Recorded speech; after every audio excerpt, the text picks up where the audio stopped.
And we are officially live. Hello to all my BC WrestlePod nerds out there, and welcome to another rendition of the All Elite Ensemble review, your weekly AEW review show here at BC WrestlePod.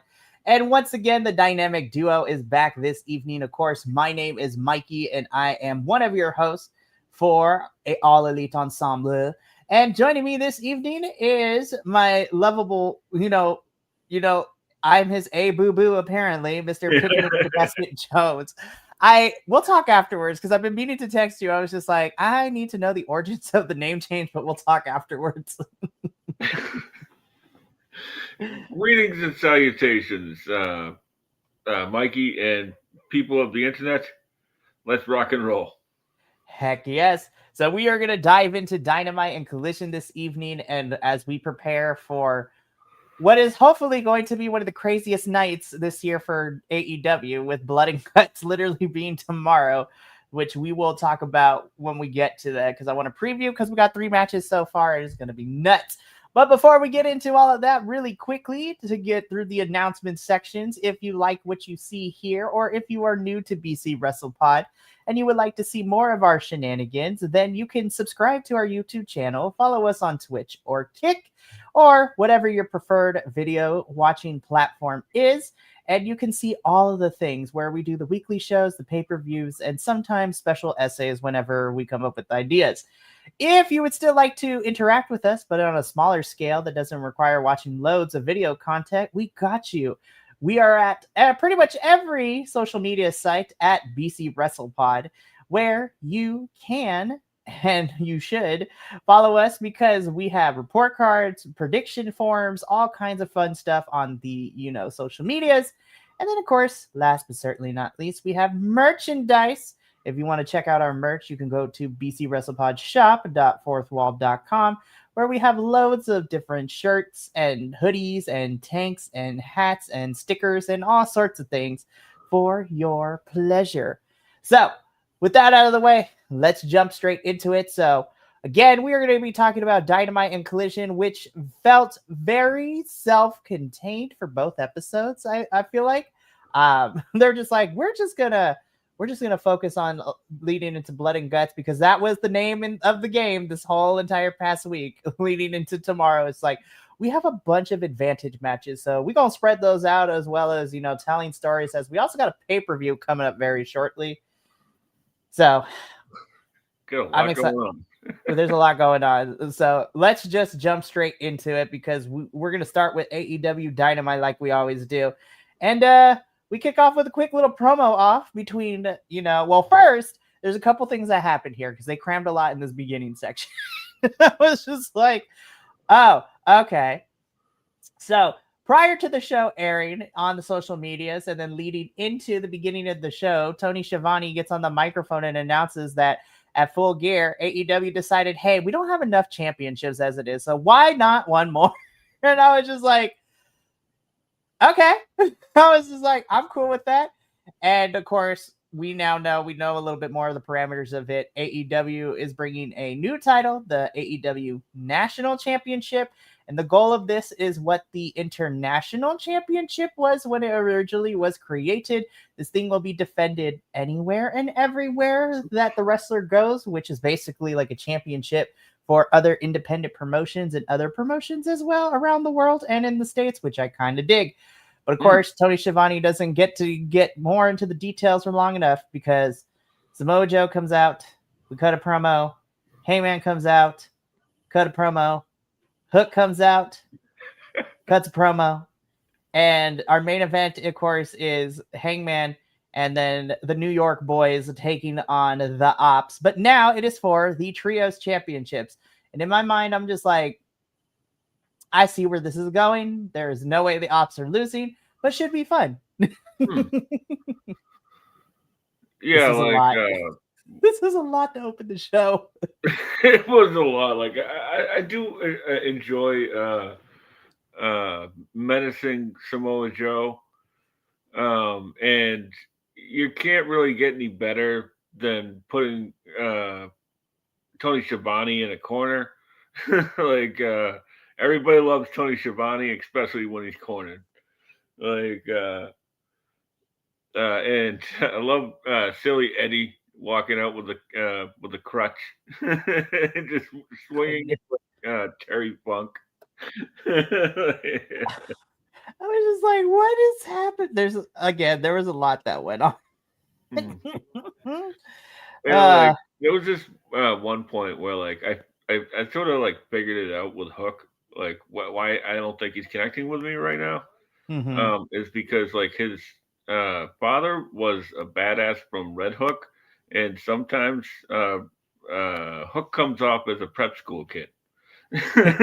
Ah, ah, ah. Oh no. I mean, you're not wrong, but oh no. Oh man. We'll get into full details when we get there because I was just like, this was a lot to open the show. We will discuss more about all of this when we get into the main event with everyone involved. But right now, we get into what I call the meat and potatoes of the entire night because, like I said, there was a lot of the over Dynamite Collision. We had a lot of it blood and guts advantage matches, and we get into the first one. This was battle number 1 for the men's blood and guts advantage, where we saw Orange Cassidy taking on Claudio Castagnoli. And all I have to say is Claudio's just out here trying to brutalize, murderize, and throw people into inanimate objects as much as he can. I still can't get over. I was like, oh my gosh, I think Claudio killed Darby. That's twice this year. I was just like, this is a lot, Claudio. I was just like, I smell a hater. Oh my goodness. This was fun. It served its purpose. I had a good time with this. Anytime I get to see Orange and Claudio square up, I'm never gonna complain, honestly. Me neither. Like, there was a few spots in here that I'd like to point out. Like, Claudio has a spot where like he grabs somebody and then like suplexes them and then walks up the stairs with them. I always love that. Because you know he's a horse. He's a freaking horse. For real. I was just like, what are we doing? And like Orange Cassidy coming out of the gate and like doing the tope suicida, like like okay, shit, stuff just got real. Because Orange Cassidy ain't messing around today because he knows who who he's got, you know. Like, and I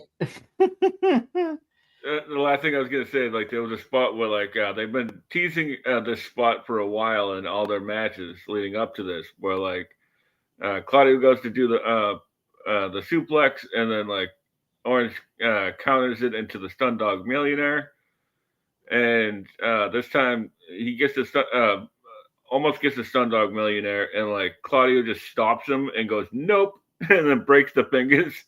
Like, oh man, I love it. More of this, please. for real, I want more of this. So this was a fun back and forth. Claudio does pick up the victory here. So after match 1, it is Death Riders 1, Conglomeration and Darby 0. And we got 2 more matches. So obviously the third match is it only if necessary, which I was like, we're getting the third matches between the women's and the men's. Don't even pretend to put that if necessary. You're like, we know. It's like we all know. But again, a fantastic bout from both of these men. And we would continue into Dynamite with another backstage segment. Don Callis' family got all their stuff in like back to back. First, we have Mark Briscoe wanting one more shot at Kyle Fletcher's TNT Championship match. We've been following this for the last week or two. And you know what? Don Callis is like, you know what? Me and Kyle, we will grant you this championship match. But there's 2 conditions. Number 1, if you lose, you can never challenge Kyle Fletcher again for the championship so long as he holds it. And number 2, if Mark Briscoe loses, he has to, join the ever expanding Don Callis family, collecting like Infinity Stones times 5 at this point. And so I'm just like, Now, I don't know if Mark Briscoe is going to lose. I kind of think it would be funny if he did, where he would destroy the Don Callis family from the inside. I was just like, dang, I didn't think we were going to get rematched so soon, but I'm in. I'm like, okay. Yeah, like as I said, like before I think during the predictions for Wrestle Dream, like these guys can fight forever, and I'm happy. But I love the stipulation, and whether we end up getting heel Mark or reluctant member of the Don Callis family Mark, Right. I'm here for it, you know, or champion Mark. I'm happy with that too. I am here for either or. It is going to be a fantastic time. But we weren't done with the Don Callis family quite yet because look at this picture. Look how many people there are, Betty. This is crazy. I'm like, what the hell happened, man? There's so many. But basically, the Don Callis fan, Don is offering the Bucks a spot and will, rep the Bucks. And I was just like, we don't need more people in the Don Callis family. But at the same time, the Bucks being here kind of would be great. I'm not going to lie. There's so many of them. I like the Okada spot where like he's like, don't take too much time. For reals. Him and Takeshi are like, don't take too much time, y'all. Like, I was like, oh my goodness. Which was like a follow up to like the I believe anyways to the BTE segment like last week where like they were like leaving the locker room and like they ran into Okada and he's like, you need some money. Oh my goodness. Yeah, it's still crazy we're getting another money match at Full Gear and it's for $1 million. And I'm just like, can I have some Tony Khan, please? I'm like, in this economy? I will say it's a little tone deaf right now, but I was just like, I kind of want the Bucks to win, but having them continue to lose the money matches is somehow giving me like very much serotonin, and I'm here for it. Oh yeah. If there's one thing that the Bucks are great at, it's like the self-depreciating comedy. Like, and as long as we keep that train rolling. Right. So again, we get this match made. It is Jurassic Express and Kenneth Omega taking on the Bucks and Josh Alexander in $1 million money match. So that should still be very entertaining. And shout out to Josh Alexander for getting another pay-per-view spot. I'd love to see it for him. For real. So we move on from all the Don Callis family shenanigans for now, because there's also more. And we get into our next match, which is a AEW Women's World Tag Team Championship Tournament quarterfinal match, where we get Athena and Mercedes Moné taking on the Babes of Wrath in Willow Nightingale and Harley Cameron. And I have to say, Benny, I'm kind of, as much as I love Willow and Harley, like I'm being so for real, I love them to death. They are fantastic. You can never make me hate them. I'm very surprised by the outcome. I'm not gonna lie, especially because watching Athena get pinned and then also being like one of 5 people that watches ROH, I was just like, Harley is about to have this match with Athena, and the winner is gonna go on to Final Battle to defend this title, and I'm just like, huh. I'm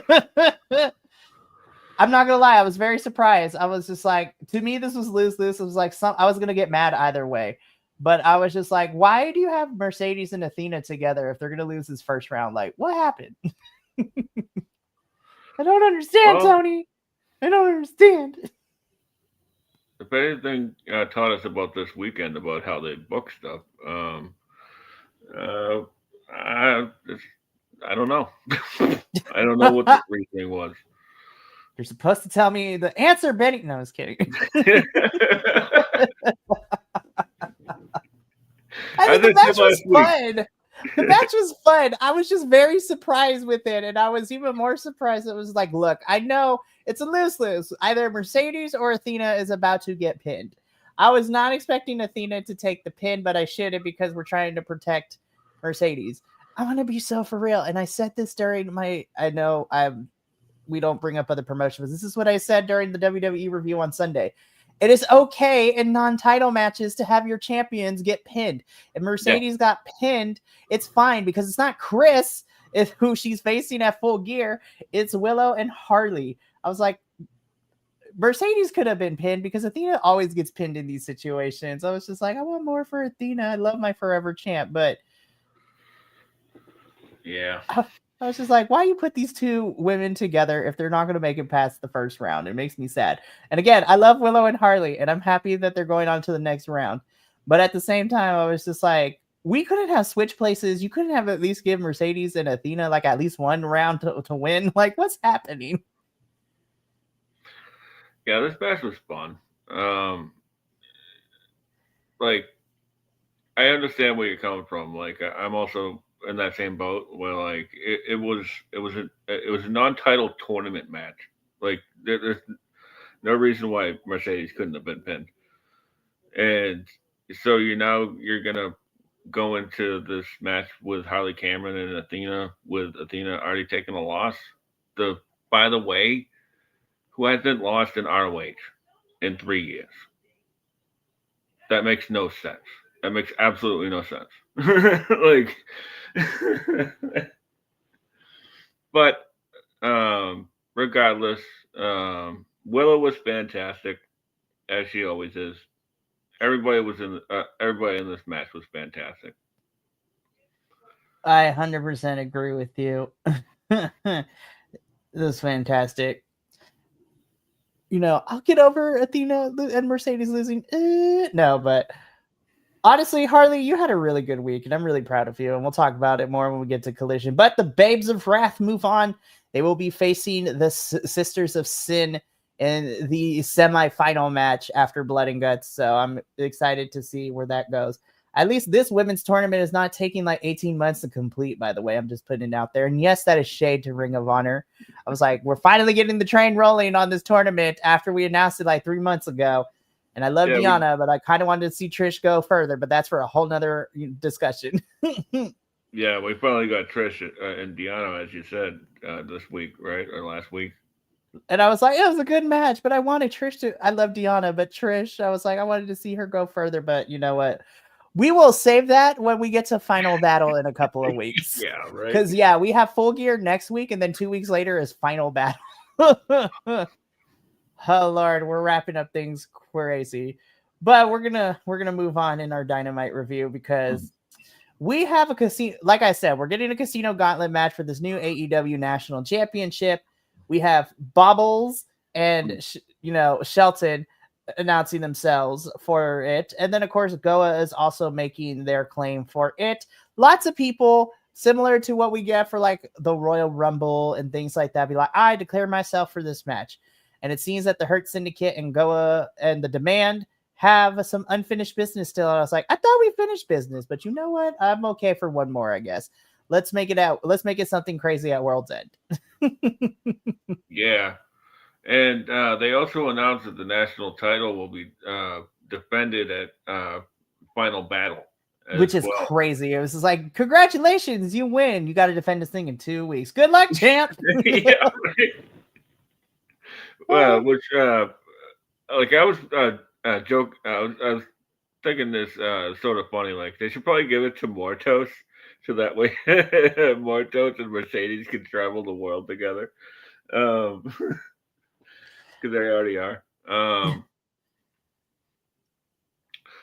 Uh the only thing I gotta say about this is that like I've heard a lot of chatter this week like about how this was how the original All Atlantic or the international title was supposed to be. Mm-hmm. But what one thing piece of information people keep forgetting is that the world wasn't open yet Right. when that title was announced. So it really limited the traveling belt. So now that the world is sort of open, like Don't blame anybody for not wanting to come here, but now that the world is opened back up, this title makes a lot more sense. Very, very true. So, again, it seems that we are still picking up this feud between the Demand and the Hurt Syndicate, Hurt Business, all the hurting. We hurt people. So still excited. I can't wait. This should be fun. Can't wait for next week. I want 25 minutes, just singles. Like, give me more of this. Like, listen, I know there's still a lot of talk when we had that 4 Pillars match at Double or Nothing, like what, 2 or 3 years ago, between the 4 Pillars of AEW at that time. And I'm just like, I feel like we kind of pulled the trigger too soon to kind of call it that. I really enjoyed this match. And I honestly think that also with a couple other people in the men's division, these are the two I was like, these two got next. Like, these two got next in the next couple of years. These are my two that I'll put my money in, to be world champion next in some capacity. Especially Darby. I was like, I feel like, again, this company, AEW, has only been around for 6 years, but I was just like, I feel like it's Darby's time to be a champion in the near future. I want to see Darby become champion. I really love this match, but that's because I'm biased and I love Darby and Daniel Garcia. I was just like, there's just so much fun, and Danny's always so good to watch. I'm just saying. Yeah. This one was really fun. I agree with you that one of these guys should be the world next world champion somewhere down the line. And I think that the removal of the word heavyweight from the men's world title really helps those odds. This one was really fun in the fact that, like, they both now have sort of the same finisher, and like they were just trading sharpshooters and dragon tamers back and forth. Oh, sorry, Scorpion Deathlock. Whatever. Whatever. I was like, it's the same thing. It's the same thing. But like these two are like are just absolutely fantastic. Regardless of size, these two work big. So kudos to them. 100%. And this was as chaotic as I thought it was going to be. Darby does end up beating Danny. So now it is Conglomeration and Darby 1, Death Riders 1. Death Riders come out and start beating up Darby. Everybody comes out. There's a brawl. We are getting, because the score is tied, we would be getting our final match on Collision, which we will talk about when we get there, between Roddy and Jon Moxley. And I'm just sitting here, and I broke the fourth wall while watching it, and I looked at AEW, and I was like, you knew this was going to happen. I was like, don't even play that it wasn't. I was like, yeah. I was just like, but still, good job all around. This was a fun one. And yeah, we would get our final on Collision, which we're going to talk about when we get there. But right now, hang on. So we get FTR, right?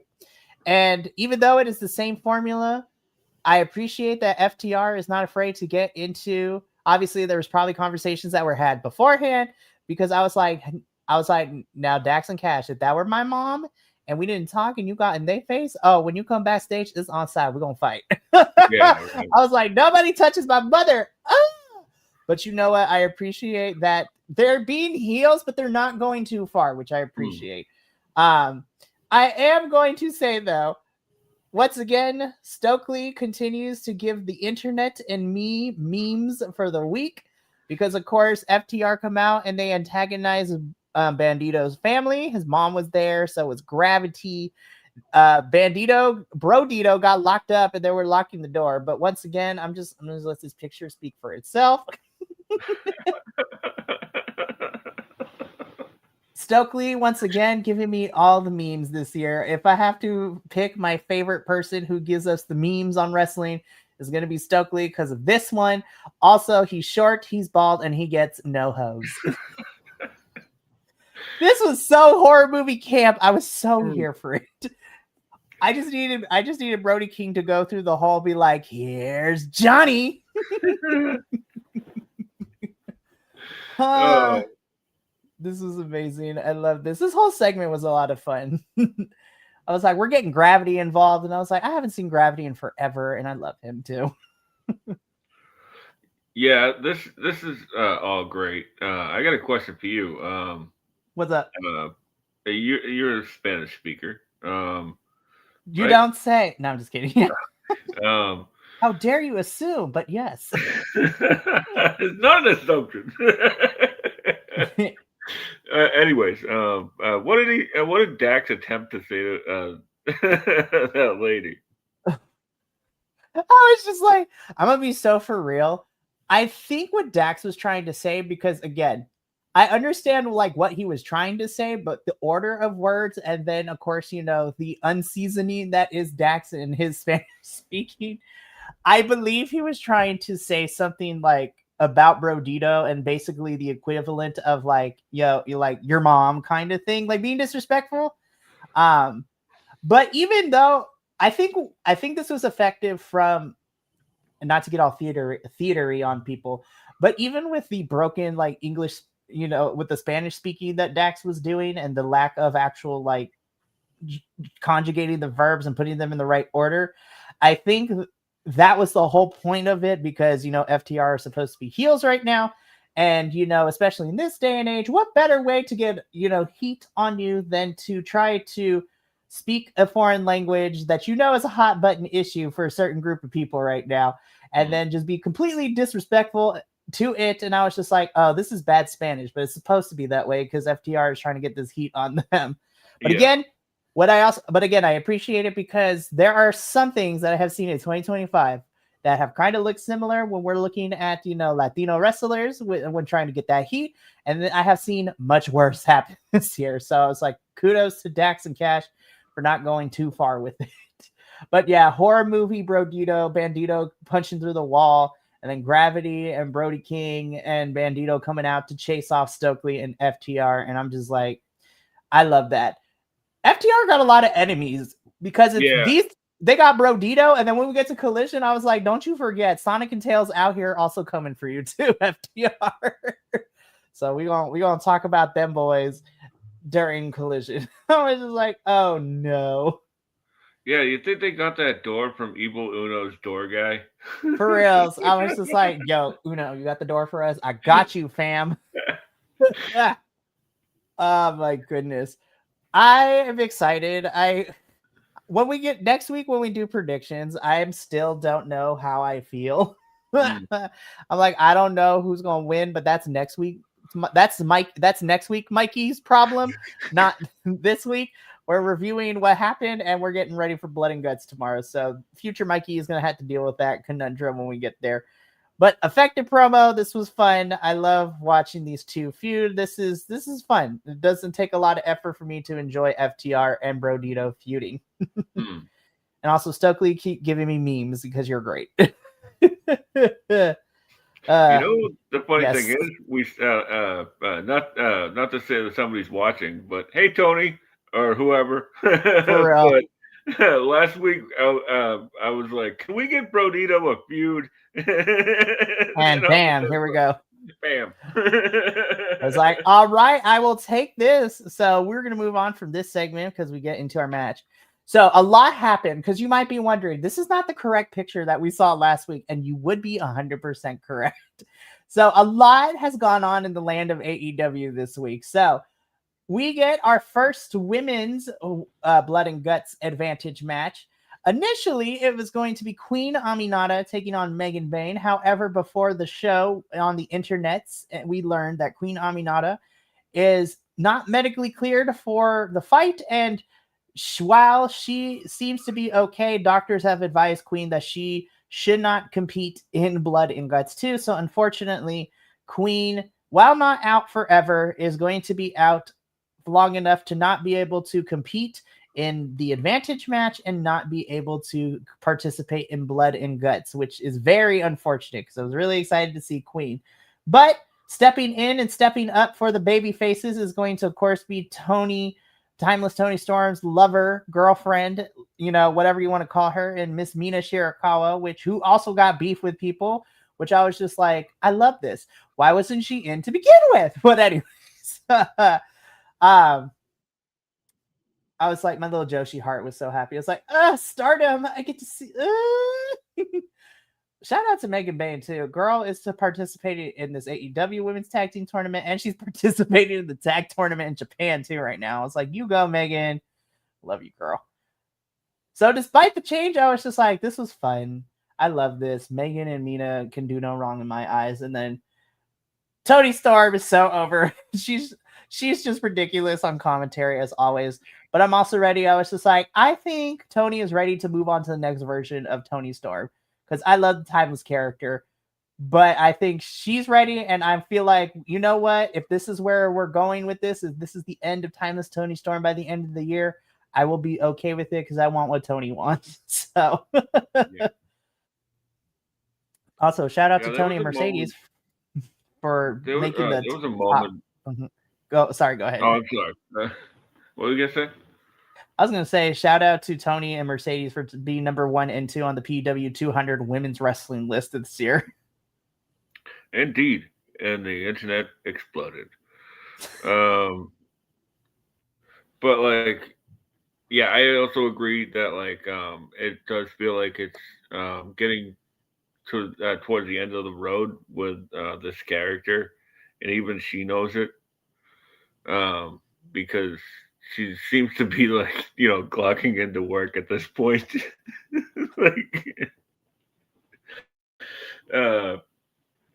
but I like sassy Toni. This was really funny. This match was obviously great because you get 2 great workers in it, and I like the addition of Marina Shafir getting involved. Beating up Toni on the Toni was on commentary, and Toni looked like she was laying in some stiff shots on Marina. Like, she did not look happy, and I gotta say something, Tony Schiavone, I love you. I respect you, but not every power bomb is a Liger bomb. Thank you. Because I was just sitting here and I was like, listen, I'm not an expert. I just watch wrestling for fun, and we have a streaming podcast where we break down all these things.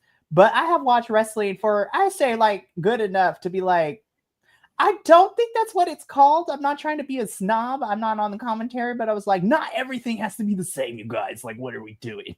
I know, right? Like, Megan does do a running Liger bomb, and that's fine. But there was a couple times on Collision where he was just like, Liger bomb, and I was like, that's not a Liger bomb. A Liger bomb is a sit out power bomb. Like, what are we doing? I'm just like, what is happening? I don't understand. And like, I love Tony Schiavone so much that I'm just like, I'll let it go. But here we are. I'm already talking about it. Fine, we'll let it go just this once. So I'm just like, I guess. But it's still a very fun match. Megan does pick up the victory for her team. So it would be the heels 1, the baby faces 0, and we would have to wait until Collision to get the other 2 matches. Spoiler alert. I was just like, all right, whatever. That's fine, I guess. I was like, we could have done one more women's match, but, I'm not the one in charge, Tony, Antonio. I'm just saying. But fun match overall. Good job, girls. And then watching Toni get choked out afterwards was hilarious too, because the faces she made was priceless. And someone, I was just like, I love everybody. Who's fantastic. But we got to keep going though. Main event time, and I was just like, hold up. And I looked at the clock. I was like, oh my god, we actually made it to the main event. Holy hell, Dynamite was very self-contained this week. I was just like, they just didn't waste no time. It's like, listen, we got blood and guts in a pay-per-view. We got to balance this out as best as we can. So, of course, this was a trios match, but this became a championship match for the AEW trios titles at the beginning of the show. So, this is our AEW World Champion, Hangman Adam Page, teaming up with Hook and Eddie Kingston to take on the Ops. This was fine for what it was. Yeah, I mean, it's just to continue to have Joe and Hangman feud, and then Hangman's got his work cut out for him tomorrow because him and Hobbs are about to murderize each other, and I'm kind of here for it. Yeah. I had to go back and watch. I was like, is this the first time I've seen this is the first time I have seen Hobbs like tap someone out in the torture rack? I was just like, hold up, and then I had to go back. I was just like, I remember him using torture rack as his finisher.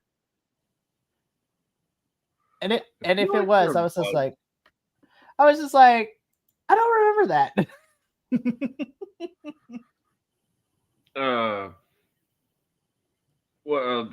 This match was so much fun. Like, I really like the idea that like they were telling the story of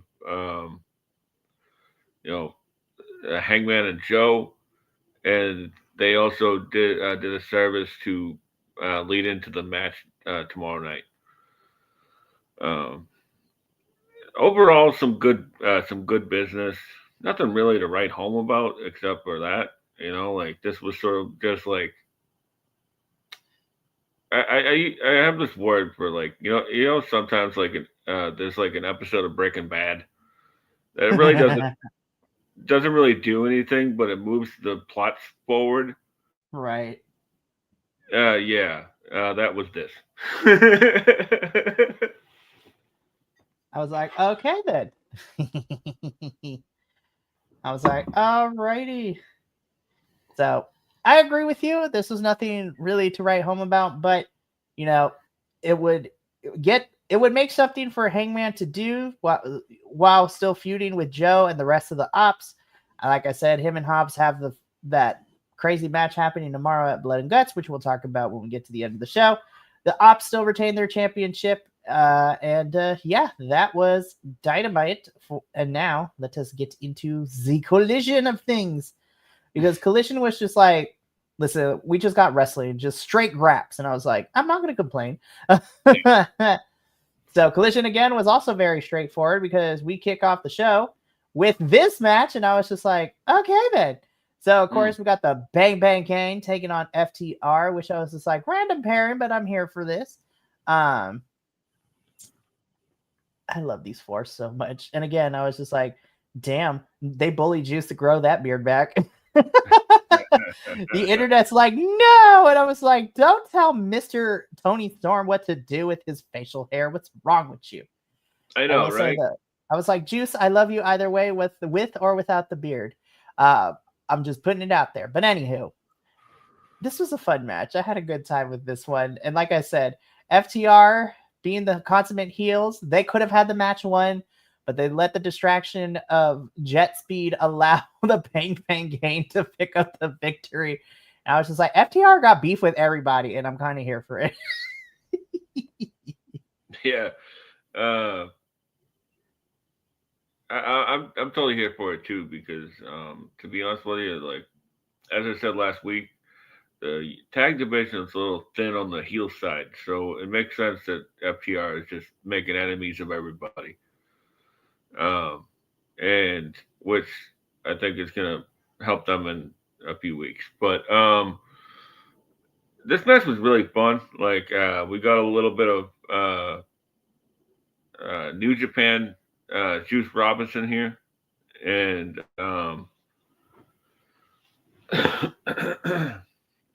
what was it like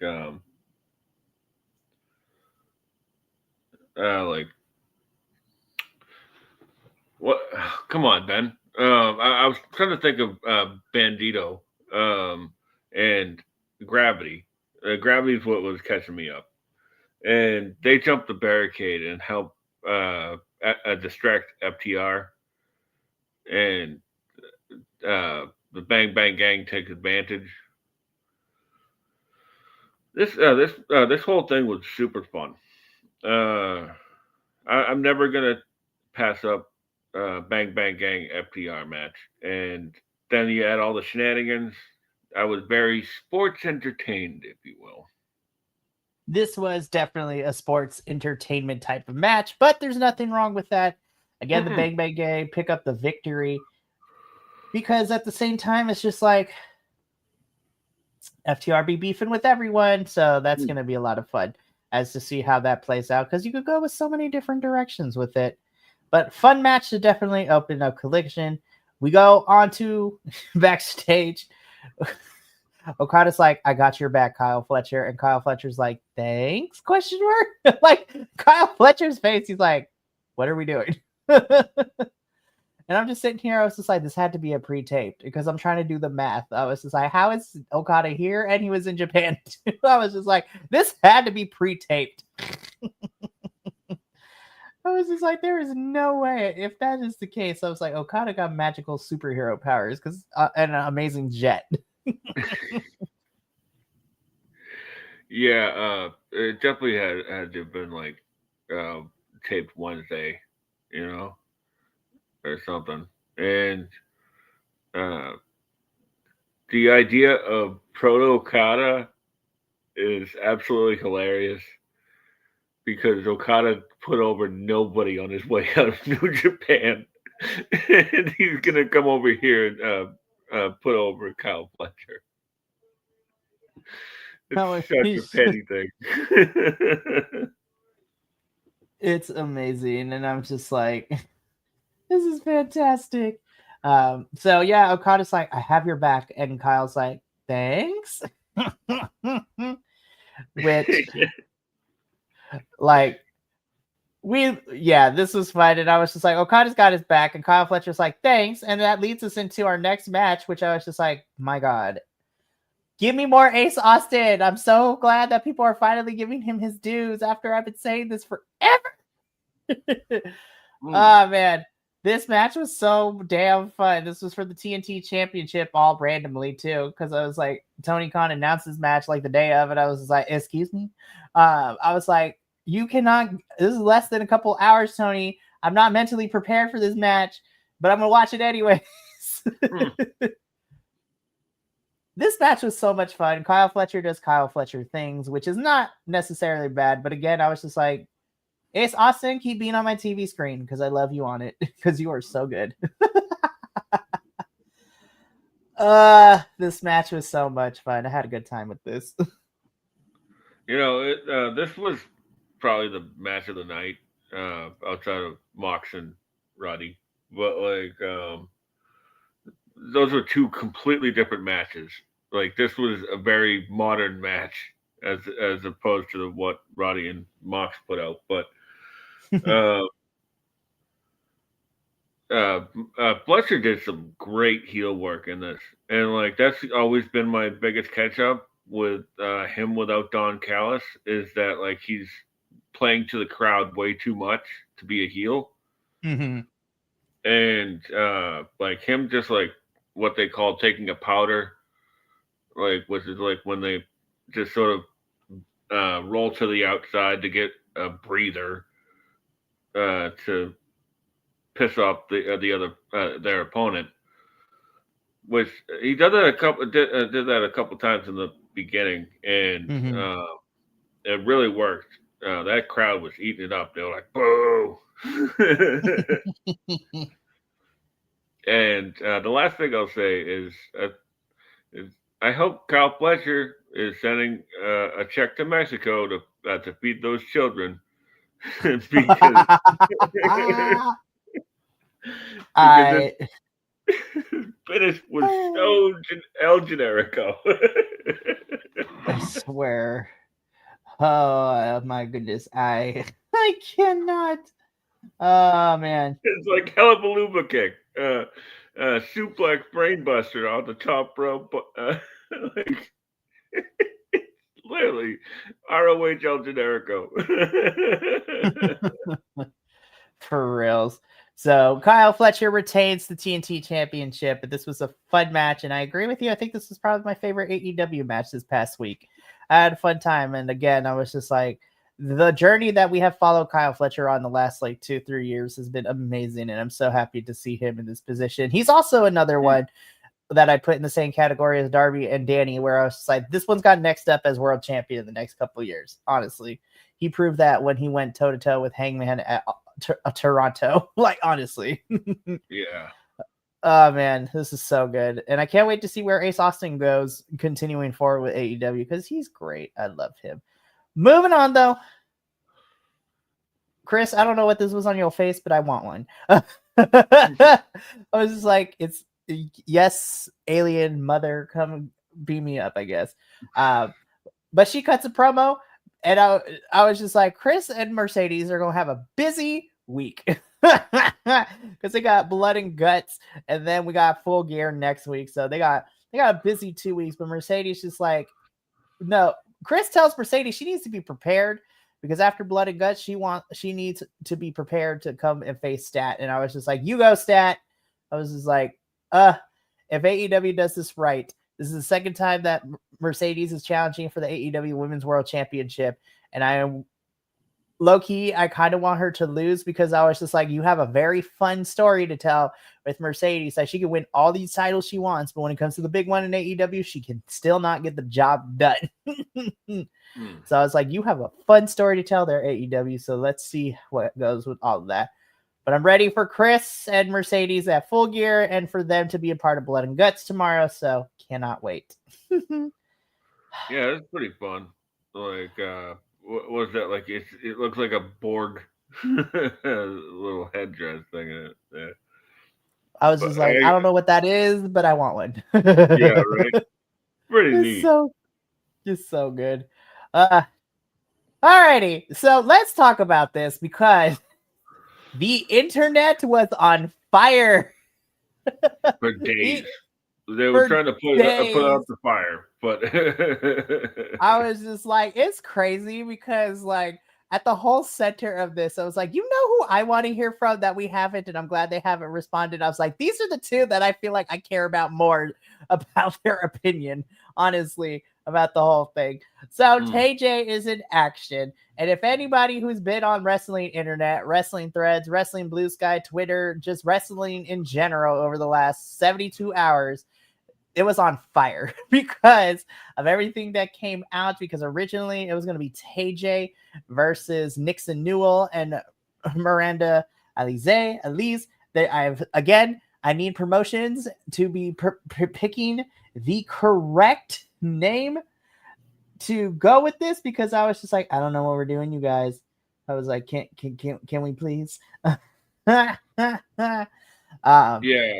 And then of course, reports come out that those two left an hour before Bell started. So shout out to Hyann and Maya World for stepping up and stepping in. And I was just like, and you know what?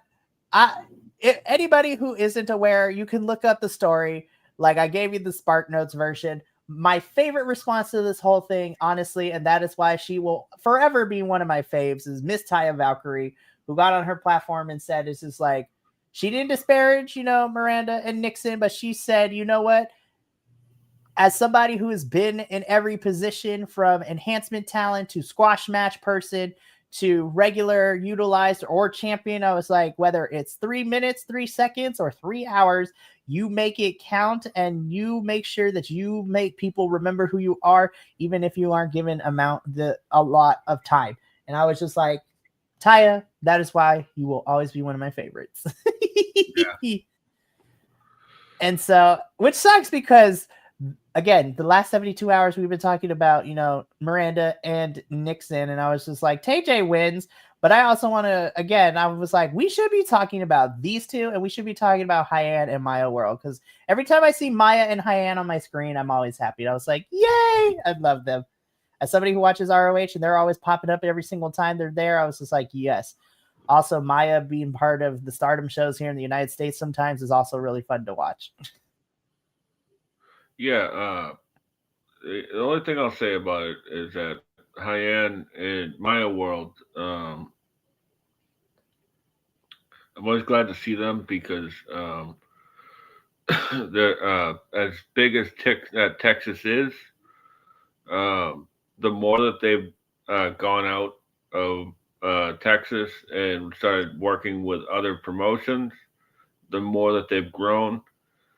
And High-End's work in Deadlock Pro with Danny Luna has really been great. And Maya World is out of this world. um, to the point where, like, I think that, well, I'm not going to say that. The J are great. And let's just move on. Okay, good enough. No, Like, no, move. not like that. I just meant like everybody's already has said their piece. If Yeah, you're on that, so everyone has said their thoughts and feelings. I just recapped it for us, but TJ beats Hyan and Maya World. They still have their tournament qualifier coming up really shortly too. So we shall move on with ourselves and with our lives because absolutely, thank God. never in my wildest dreams I was just like, these last 72 hours have been wild. Anywho, Athena's backstage. She's not happy that she got pinned by Harley Cameron, and she is going to make Harley a puppet for MIT because, again, Harley is going to be facing Athena for the Ring of Honor Women's Championship.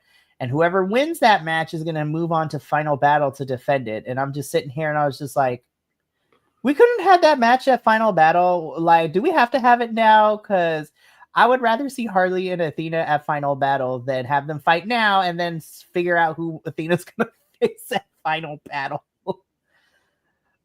uh, I love you, Tony, but like, what are we? 2026. I need ROH to like. We need to organize ROH better. Yeah, I got the subscription again like last week just so I could watch that Lee Moriarty uh, match. Oh my god, Um, and because he's doing some great Commander work. made it through the time limit, I was just like, God, let that be at the final battle match. Yeah, right. That match was fantastic, and his match with Alex Zane last week was the week before was really good too. But I digress. For Um, real. like I love this little backstage segment with like Lexi's just doing her job like a regular broadcaster, and like Athena just stops and looks at her, and goes like, "Do you what? Like you know who I am? Like you were in MIT training like not that long ago." I was just like, this is crazy. Yeah, I know. It was like, what is the disconnect between ROH and AEW? It's the same company. Like, what do you mean you don't know each other? I was just like, what are we doing? Oh my goodness. So yeah, so Athena is looking to make Harley pay, and I was just like, all right, we will see that match happen. I believe in 2 weeks. They said I don't know anymore, but I love me some Athena. She's great, and I love Lexi too. They're both fantastic. uh, uh, Yeah. listen, I don't want to make this creepy, so please forgive me. I'm going to choose my words carefully, but because I have been watching AEW almost since its inception, I just, again, my introduction to AEW was the Britt and Thunder Rosa Lights Out match at St. Patty's Day Slam all those years ago. That was my first time watching AEW, and then I did a quick recap on it before and watched it ever since. I just want to say I am so proud of how far Sky has come. Like, her and Julia too. I was like, I've been watching these babies forever. Oh my goodness. The Sky did fantastic. I mean, of course, Jamie Hayter is always amazing. I'm biased because I love me Miss Hayter right over here. This was so much fun. And again, Sky continues to get better and better and better. And I was just like, Sky, I love you so much. I'm so happy for you. She has come such a far. I feel like a proud dad. I was like, I don't want to make it creepy, but I feel like a proud brother at least watching her all these years. This was fun. I have no notes, and I will fight anybody who does. Just kidding.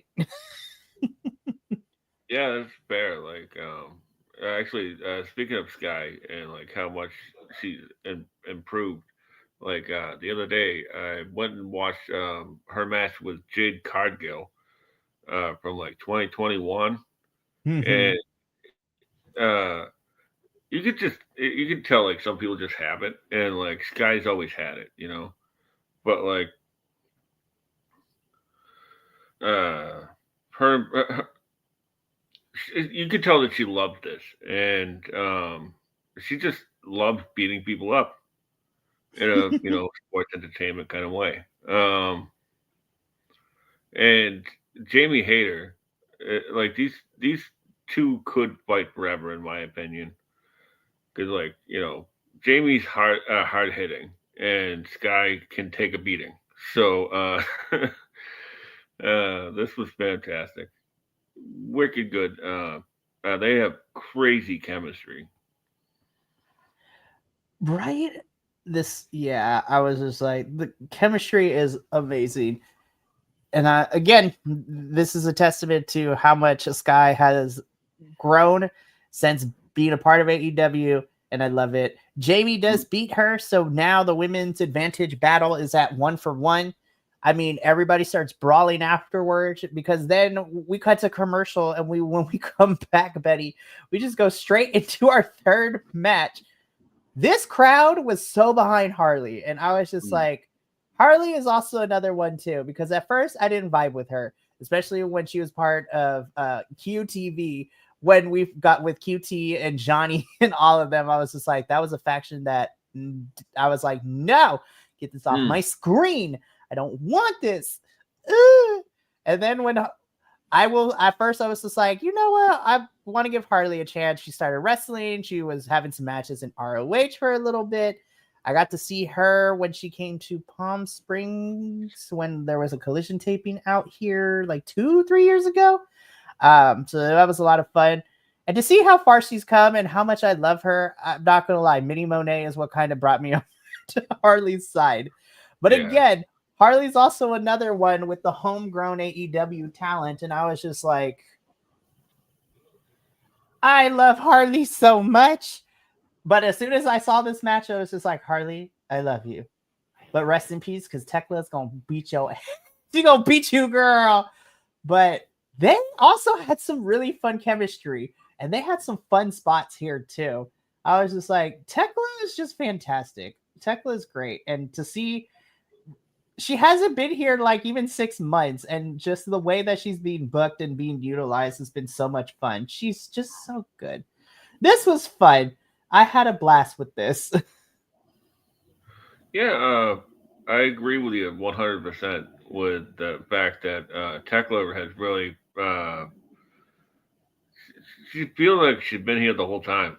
Like, and hopefully her boyfriend will come with her eventually. But I digress. Harley is,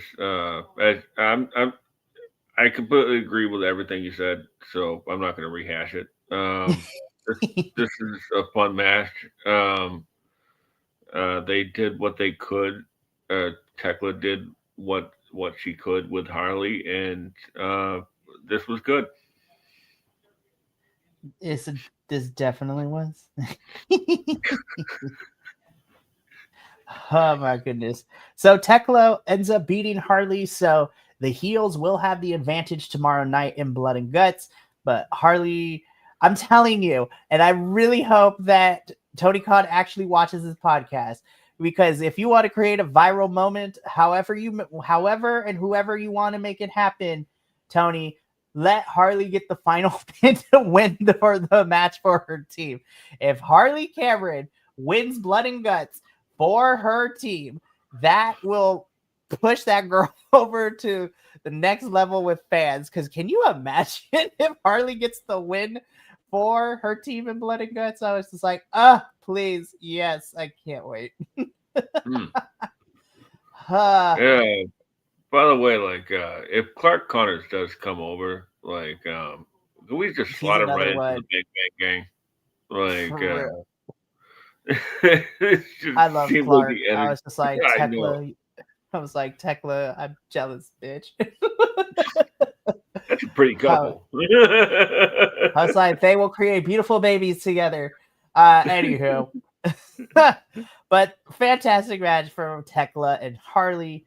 We move on though because I was like, okay, I feel I could see we're finally getting some direction because these two are both scheduled to be on Tailgate Brawl and they're both over it. And I was just like, I'm glad that they are utilizing our critiques to feel the same way because Max and Anthony are over it.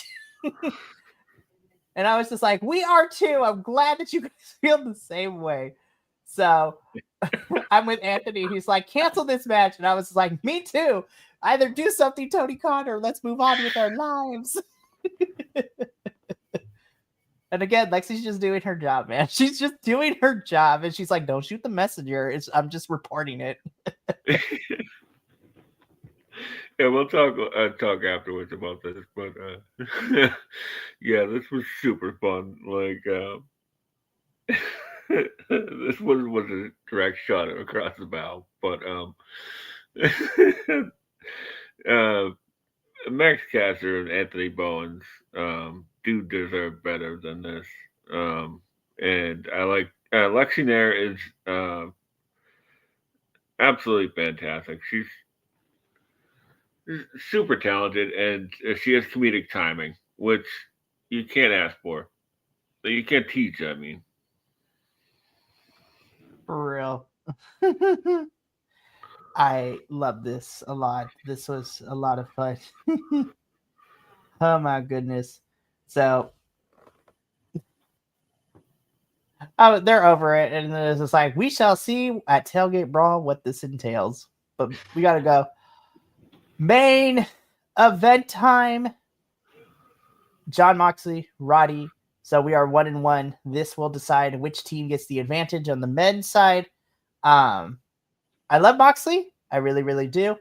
And I say this all the time. I love Roderick. Marina Shafir, you're lucky, woman. You're lucky. Anywho. But besides, be like, ooh, hey, Roddy, call me. I love Roddy as a wrestler. And again, I try not to use the word underrated, but I was just like, he is so damn good. He's so flipping good. And this was definitely one of those matches I was just like, he's just such a good technical wrestler. And he can also hit hard and match Moxley's energy. This was my second favorite match of the whole entire AEW week. I'm not going to lie. Yeah. Usually, whenever Roderick Strong is in a match, it's usually one of the best matches of the week.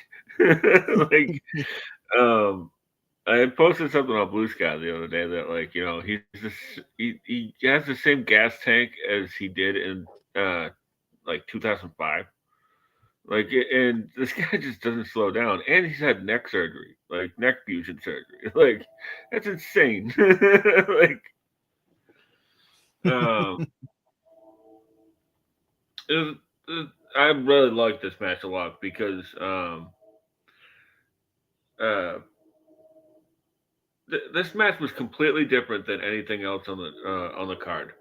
Uh, yeah, pretty much anything this week. Like, this was a very like old school technical masterpiece where like Mox just kept shutting them down and shutting them down and shutting them down until Roddy got a little bit of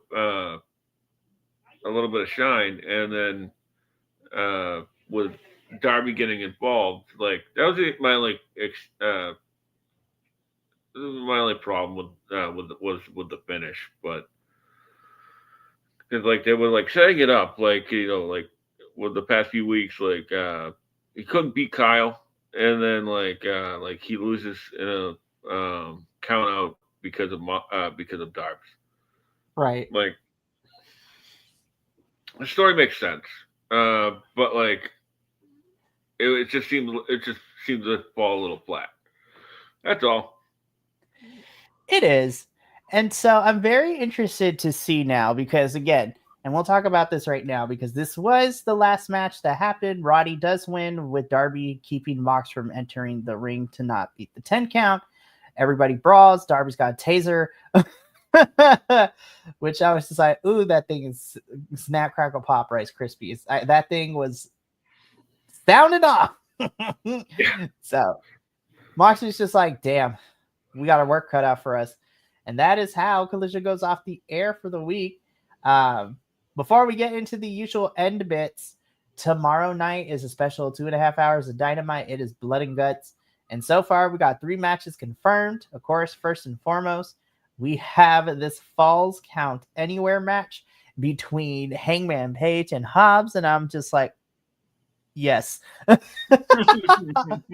was just like, it's not a Texas death match. It's not, it's not a Texas death match. But I was just like, Hangman Swerve has passed on the sicko to Hangman, and I was just like, just tell us what you're gonna do to continue to do crazy stuff before your match against Joe Hangman.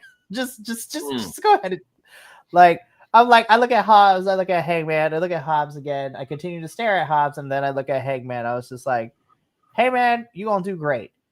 Hobbs is gonna beat you a little bit though. So I was like, oh, so excited. I am happy to see Hobbs though on a one-on-one match because I have missed Hobbs as a singles competitor. Not gonna lie.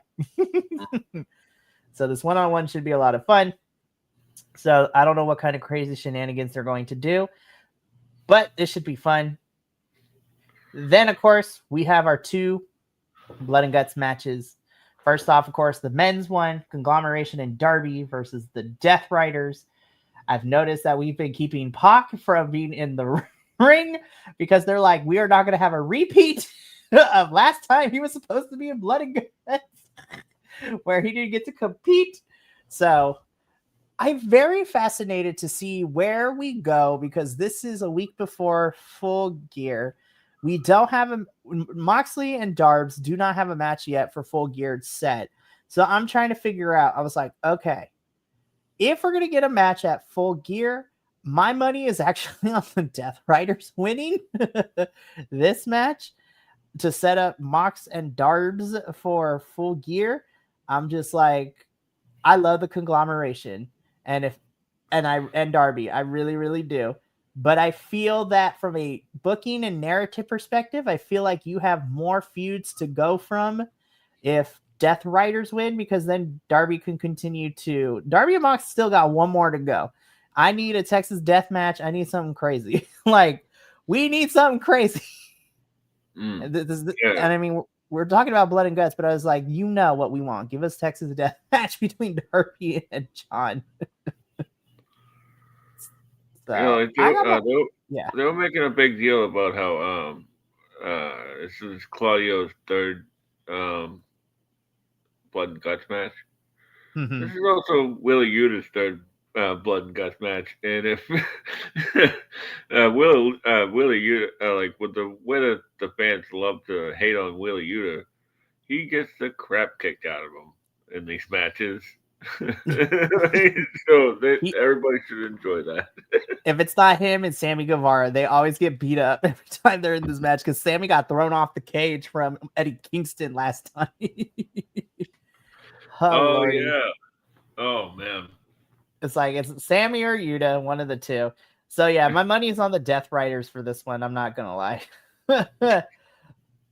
But it could go either way, and you know what? They could surprise me. Tony Khan, if you do not let this be the main event of the show, we're going to have problems.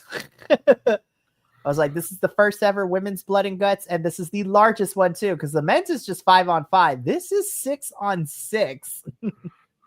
First ever, by the way. Yeah, the first ever women's blood and guts, so that is why it should main event the show. I'm just saying. The men can kick things off, then the women can close it.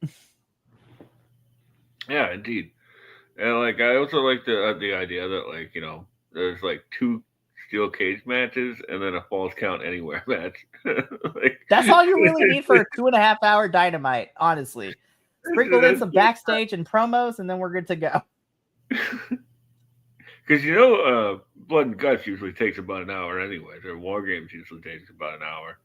Yeah, so I was Good one. like, that these two matches alone are like 2 hours, and then you give us like 25 minutes for Hangman and Hobbs, and then sprinkle in some backstage segments and some pre-tapes, and then call it a night. But Mm. I'm really hoping this main event's the show, Tony. Please let the women main event, because not to say that the men's are bad or anything, but this beef has been going on forever since the summer. So let the main event to get this out of the way. We talked about how I feel about certain women being here, but honestly, I want this to main event, and I think all 12 women are going to be great because I like everyone involved. Of course, you have the heels with the Triangle of Madness, Megan, Marina, and Mercedes. Low key, the most excited for I'm happy that Marina is in this match. Mm. I was just like, yes, Marina. I was just like, I'm so happy you're in this match because you get to destroy some fools. And then on the babyface team, again, you got Chris, you got Tony, you got Jamie, your three heavy hitters. Willow and Harley and Mina are everyone's faves. Again, Tony Khan, create a viral moment, let Harley pick up the win for the team. I was just like, she could pin Sky or Julia or even Tekla, get her lick back. But oh my gosh, let Harley pick up the victory for her team. I'm excited. Look, however you feel about cage matches, I know there's like another one with WWE with Survivor Series, the War Games match coming up in a couple weeks. And I'm still excited for that one because I will be there live. But this Blood and Guts. Oh, I feel. Did I not say that? No. Yeah, so because Survivor Series is going to be in San Diego, that's about 2 hours away from me from where I live in near the Palm Springs area. I will be at Survivor Series live. Oh, that's awesome.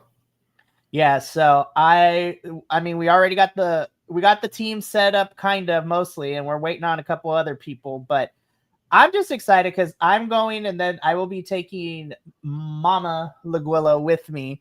This will be her first WWE event. Which is crazy because it's one of the big 4 WWE pay-per-views. And yeah, so I was just like, she gets to witness 2 War Games matches and whatever other matches that we're getting for Survivor Series is going to be fun. But I am excited for tomorrow night for Blood and Guts. I'm stoked. I can't wait to watch that. It's like the season I am thankful it is the season heading into Thanksgiving. I am thankful that Tony Khan has blessed us with blood and guts and gore and violence. Yes. As they they used to call it, the match beyond. Let's do this. You know, man.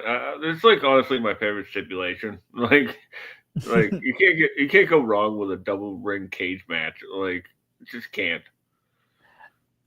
And that's why I love wrestling, because we all have our favorites, even if they're hokey. Like Blood and Guts is crazy. I love the gimmick of War Games / Blood and Guts, 2 rings, a big old steel cage, crazy weapons, anything goes.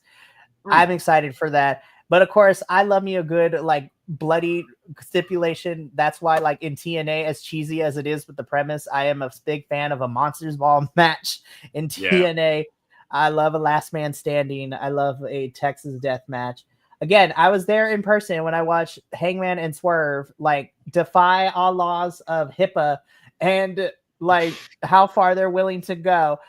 Because I was at Full Gear when it was in Los Angeles.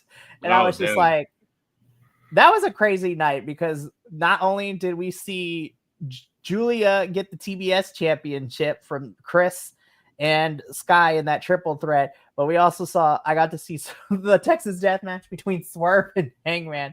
I was just like, oh Lord. Staple and Children's artwork, blood. It was crazy. But that's good. I've been lucky enough to see a War Games match and Blood and Guts in the same building. Amazing. That's what I was saying. 2025 has been very good to us West Coasters because all the companies have done amazing to bring a lot of stuff out to the Los Angeles area. Because this year alone, I've gotten to go to a TNA pay-per-view, I've gotten to go to a New Japan show here when they had a Resurgence, where again we were towards the end of the arena, and then they upgraded our seats, and we were ringside, and my mom fell in love with Zack Sabre Jr. Because that was her first time seeing any of the New Japan wrestlers, and she fell in love with Zack, and I was just like, girl, same. Yeah, He's right. so good. Again, she was with me when we went to the Dynamite and the Collision 100 and Dynamite 300. I got to see Money in the Bank and Worlds Collide, and then, Survivor Series. West Coast has been very blessed this year. I'm pretty sure we're not going to get anything next year, so all the other regions, but I've been complaining as a wrestling fan. It's like they rarely come out to especially TNA. We rarely get any West Coast shows out here, and this year I have been blessed. And then not only that, the following week after Survivor Series, I will be back in Los Angeles for my second GCW event. Hell yeah. So good. But that's going to be it for us here at All Elite Ensemble. Thank you so much for tuning in. We got a regular week for the remainder of this week. Tomorrow night, of course, is our double header. 5:30 p.m. Pacific is our NXT show, where we are reviewing tonight's episode that is currently airing for NXT, as we are preparing for the 2-week Gold Rush event where AAA, Evolve, NXT, and TNA will have championships on the line. So there's going to be championship matches for the next 2 weeks. And then later that evening, 8 p.m. Pacific, is, of course, CMLL, where we will review this past episode of Viernes Espectacular, where we got a lot of fun matches. We got championship matches made for this Friday. We got the debut of Austin Aries in Mexico, which is very interesting to see. But on top of that, our Novio Soberano Jr. has made his return from injury. So you could tune in for all of that and for us to lose our minds as we talk about how hot he is. Oh my goodness. But then, of course, on Friday, after 4 weeks of not having any content, finally, the TNA crew will be back because we actually have an episode of TNA to review. It's been crazy after Bound for Glory not having any content. And then so we're going to be reviewing that episode on Friday, but we will also be making predictions because we're coming back from a 4-week hiatus of no TNA shows, but we get the TNA show this Thursday to review on Friday, and then we make predictions because then we immediately jump back into a pay-per-view. I was like, wow, we're already back in pay-per-view season for TNA, which is crazy. So stay tuned Friday, and then we wrap up the week with WWE on Sunday, where even though I still hate that we're like literally waiting until we get to school to finish our homework, at least WWE, I'm going to hold out the verdict for SmackDown, but Raw at least stepped it up, and I was like, okay, we officially got women's War Games announced. We got men's War Game teams coming up. Stephanie Vaquer finally has a challenger, so we're going to wait to see how SmackDown turns out with all of that too before I start singing the praises of the Fed. But thank you so much for tuning in tonight for AEW. And as always, from all of us here at BC Wrestle Pod, remember, take care of yourself, love one another, stay iconic, and more importantly than anything, you always deserve to finish your story. We will see you tomorrow for our doubleheader review of NXT and CMLL. But until then, sayonara, adios, and until next time, peace.